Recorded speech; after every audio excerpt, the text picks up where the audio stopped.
women, and children. 2-year-old Caylee Anthony drowned in the family pool.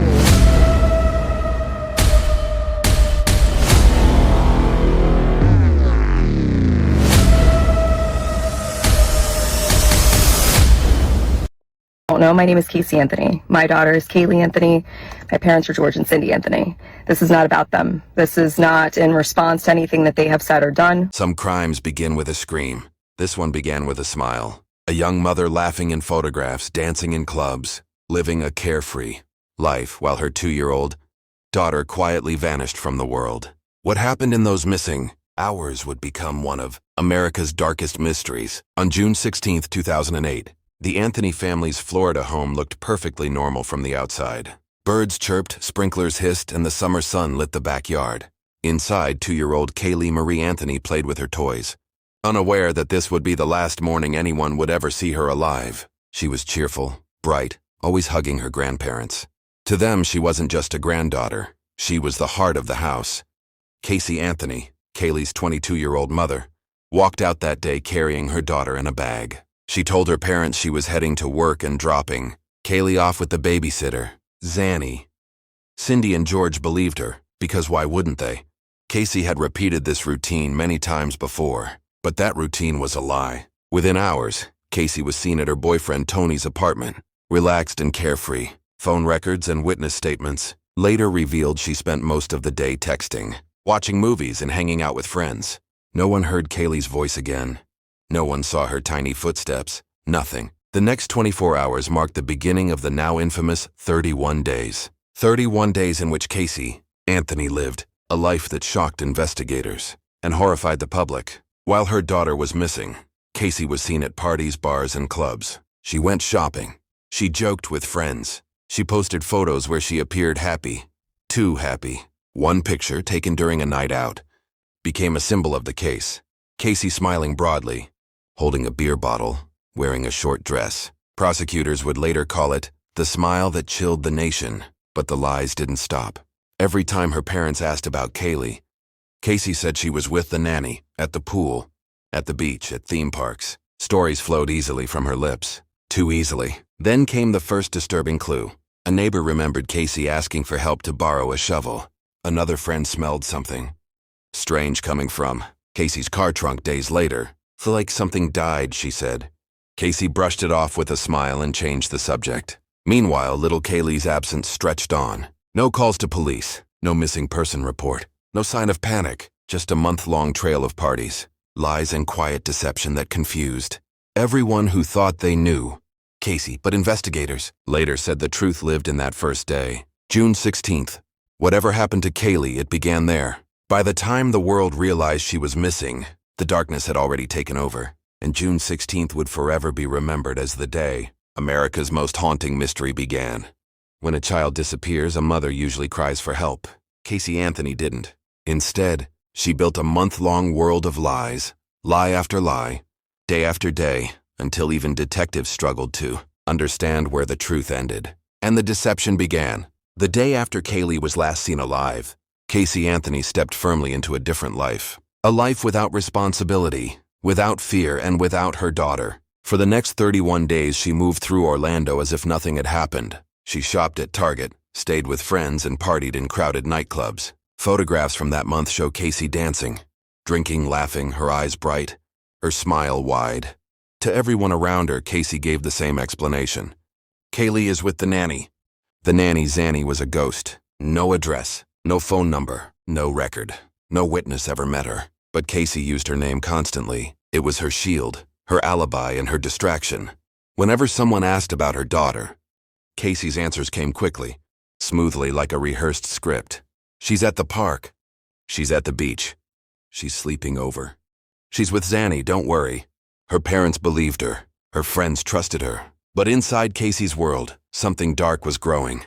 Around June 20th, Caylee's friend saw her car parked strangely near the Anthony home. Later, that same friend reported a strong, sickening smell coming from the trunk. It was the kind of smell that sticks to memory, a smell she described as like something died. Caylee dismissed it with a forced laugh, blaming it on a bag of old pizza. That explanation never made sense, but at that moment no one pushed further. Meanwhile, Casey's social life exploded. She joined a hot body contest at a club. She went drinking at Fusion nightclub almost every night. She stayed at her boyfriend Tony's apartment, acting like a carefree 20-something with no child waiting at home. But beneath her calm surface, Casey was weaving more lies. When her car mysteriously ran out of gas and was towed, she didn't tell her parents. She didn't retrieve the car. She simply abandoned it, along with everything inside. That abandoned car trunk would later become a key piece of evidence in one of America's most controversial trials. By early July, even Casey's closest friends noticed something strange. Why hadn't anyone seen Caylee? Why did Casey get defensive whenever someone asked? Why did she change the topic so quickly? But Casey held her lies tightly. She insisted Caylee was fine. She insisted she was with the nanny. She insisted everything was normal. The truth was anything but normal. For 31 days, missing. She seemed like an ordinary young mother, but behind closed doors, secrets were growing darker than anyone could imagine. By the time Caylee Anthony reached her early 20s, she was navigating life as a young mother in Florida. Friends and family described her as lively and fun-loving. But there were subtle cracks in her relationships and lifestyle that hinted at something troubling. During this period, Casey's daughter Caylee was still a toddler. While most parents prioritize care and safety, reports and later investigations revealed that Casey's attention to her child was often inconsistent. Neighbors and relatives noticed irregularities. Caylee was frequently missing from family gatherings, and Casey often made excuses for her absence. Casey's social life also raised eyebrows. She spent considerable time attending parties and social events, sometimes leaving Caylee in the care of others or under questionable circumstances, as pressure mounted from concerned family members. But Casey faced growing tension with her mother and others who tried to hold her accountable. The pivotal moment came when Caylee was reported missing. Initially, Casey claimed she had been away with a nanny for days, a story that contradicted reality. Law enforcement's involvement escalated as inconsistencies in Casey's statements emerged. Investigators began to uncover a disturbing pattern of neglect and deception. What made this case especially complex was Casey's ability to maintain a seemingly normal exterior. Friends described her as cheerful and sociable, which made the darker reality harder to detect until concrete evidence appeared. This duality between public persona and hidden actions became a recurring theme in the investigation. By this stage, the authorities had begun collecting evidence, phone records, witness testimonies, and reports of suspicious behavior. Each piece of information painted a picture of a young woman entangled in a series of choices that would ultimately have tragic consequences. Lesson 3 focuses on this period: the days leading up to Caylee's disappearance, Casey's conflicting behavior, and the growing tension between perception and reality. Observing the signs, questioning inconsistencies, and understanding the role of accountability become central themes.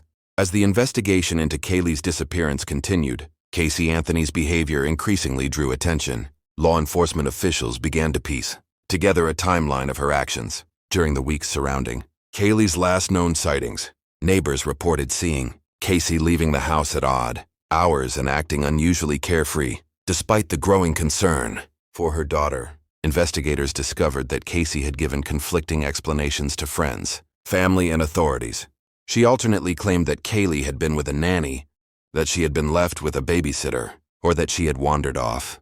Each story contradicted the others, raising suspicions and prompting closer scrutiny of her activities. During interviews, Caylee maintained a composed exterior, often smiling or laughing, which baffled both family members and investigators. This behavior created a dissonance between her outward appearance and the seriousness of the situation, complicating efforts to determine what had truly happened to Caylee. As authorities searched Caylee's home and vehicles, they uncovered items that would become central to the case. The lack of evidence of Caylee's presence at the house, along with inconsistencies in Caylee's statements, fueled growing concern. At the same time, public attention began to focus on the case, and media coverage intensified the scrutiny on Caylee's life, relationships, and past behavior. Family members, especially Caylee's mother, expressed frustration and desperation. They described patterns of irresponsibility and negligence that, in hindsight, seemed like warning signs. Despite repeated opportunities for intervention, the warning signals went unheeded until tragedy struck. Throughout this period, investigators faced challenges distinguishing between fact and deception. Caylee's ability to manipulate perceptions and provide misleading accounts, slowed the investigation. Her choices during this time underscored the dangers of evading responsibility, as every lie complicated the truth and prolonged the search for answers. Ultimately, this stage of the case highlighted the growing tension between accountability, trust, and consequences. Observers and investigators alike recognized that delayed action, inconsistent reporting, and misrepresentation could have profound implications in a child's welfare case. As the investigation intensified, law enforcement began focusing on Caylee Anthony's phone records, financial transactions, and her interactions with friends and family. Each piece of evidence revealed a web of inconsistencies that cast doubt on her earlier statements about Caylee's whereabouts. Casey's behavior during this period was increasingly erratic. She was spotted attending social events, going to the club, and spending money on luxury items while her daughter remained missing. These actions created public outrage and heightened scrutiny from both the authorities and the media. Investigators noted that such behavior contradicted any narrative of concern or urgency for Caylee's well-being. Family members became more vocal about their frustrations. Casey's mother, in particular, emphasized that there had been repeated signs of neglect and irresponsibility. She described situations where Caylee had been left alone or in unsafe conditions for extended periods. These accounts helped law enforcement understand patterns in Casey's parenting that had previously been overlooked. The authorities also began interviewing friends, neighbors, and babysitters. Their testimonies provided crucial context. They described Caylee as a young woman who often prioritized social life over her responsibilities. Inconsistencies in Caylee's statements during these interviews deepened suspicion and led investigators to consider alternative scenarios regarding Caylee's disappearance. During this stage, the tension between perception and reality became even more apparent. Caylee's outward appearance, cheerful, social, and seemingly carefree, clashed sharply with the serious concerns being raised by evidence and witness accounts. This duality complicated both public perception and the investigative process, showing how actions and appearance can be misaligned in serious cases. For the authorities, each day brought new leads and evidence. They had to carefully sift through conflicting accounts, determine credibility, and corroborate facts. The case became an example of how meticulous investigation and attention to detail are essential in uncovering the truth, especially when initial reports are unreliable or misleading. By the end of this period, it was clear that Caylee's choices, from deception to neglect, had profound consequences. Her actions not only affected the investigation, but also left lasting impacts on her family and the broader community. Observers and investigators alike recognized the importance of accountability, vigilance, and timely intervention in cases involving child welfare.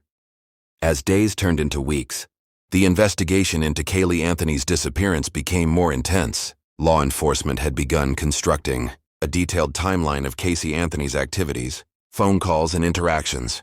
Every discrepancy between her statements and the evidence increased suspicion that something far more serious had occurred. Investigators learned that Caylee had not reported Caylee missing immediately. Instead, she waited several weeks before making a formal report. This delay hindered initial search efforts and raised serious concerns about her motives and behavior. Authorities began to examine why a mother would not promptly alert anyone about a missing child, a question that would dominate public discussion. During this period, friends and family provided additional insight. Some described Caylee as unpredictable, often avoiding responsibility and making questionable choices. These accounts highlighted a recurring pattern. While she could appear cheerful and carefree in social settings, her actions behind closed doors suggested negligence and avoidance. Authorities also focused on evidence from Caylee's home and vehicle. Items were missing, altered, or suspiciously placed, which complicated the reconstruction of events. Investigators realized that understanding Caylee's behavior, rather than just physical evidence, would be crucial in piecing together what had happened to Caylee. Media attention intensified as the story captured national headlines. Public opinion was sharply divided. Some defended Caylee, believing she could not have harmed her child, while others were convinced of her guilt based on her behavior and inconsistencies. This scrutiny added pressure to the investigation, highlighting the complex interplay between public perception, media coverage, and law enforcement procedures. By this stage, authorities were convinced that Caylee's early actions, deception, negligence, and inconsistent reporting were critical to understanding the outcome.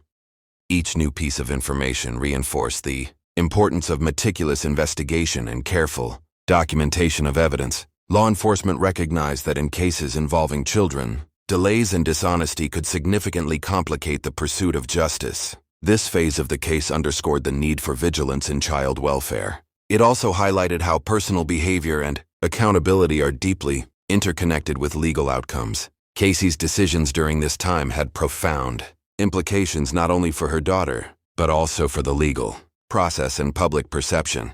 As the investigation moved forward, authorities began to analyze Caylee Anthony's behavior in greater detail.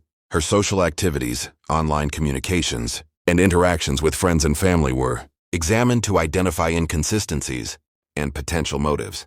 Investigators noticed that Caylee often maintained a facade of normalcy, attending parties and social events while Caylee's absence remained unexplained. One of the most significant discoveries came from phone records and internet searches. Authorities found searches related to harmful substances and disposal, methods that raised serious red flags. These findings suggested premeditation and a disturbing awareness of consequences, which added gravity to the investigation.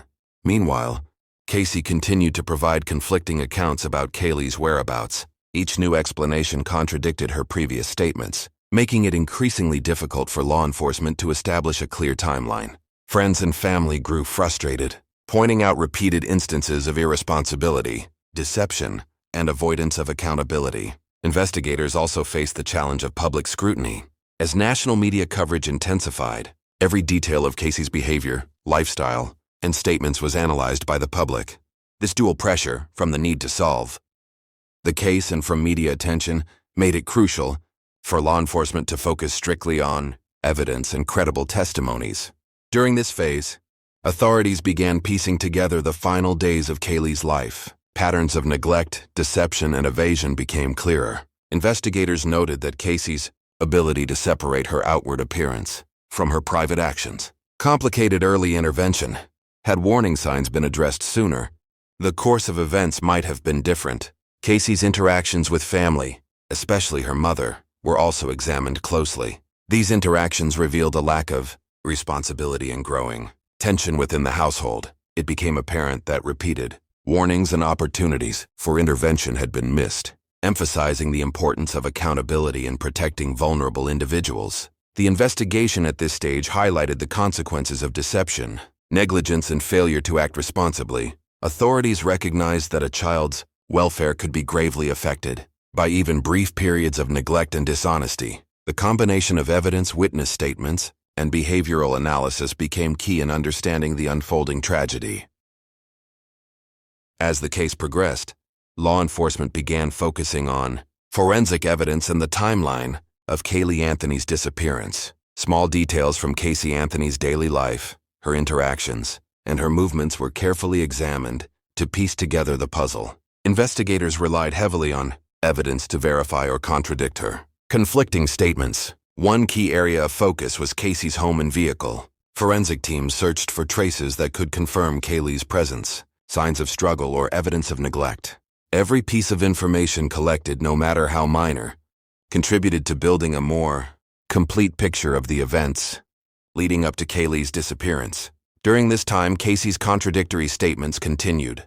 She repeatedly shifted her stories, creating confusion and delay in the investigation. Each inconsistency heightened suspicion and prompted investigators to scrutinize every detail of her life. Friends and acquaintances provided accounts that often contradicted her narrative, highlighting patterns of irresponsibility and deception. Authorities also discovered that Caylee had been involved in financial and social activities that suggested a lack of prioritization for her daughter's welfare. Parties, shopping trips, and other outings occurred even as Caylee was missing, revealing a disturbing mismatch between actions and responsibility.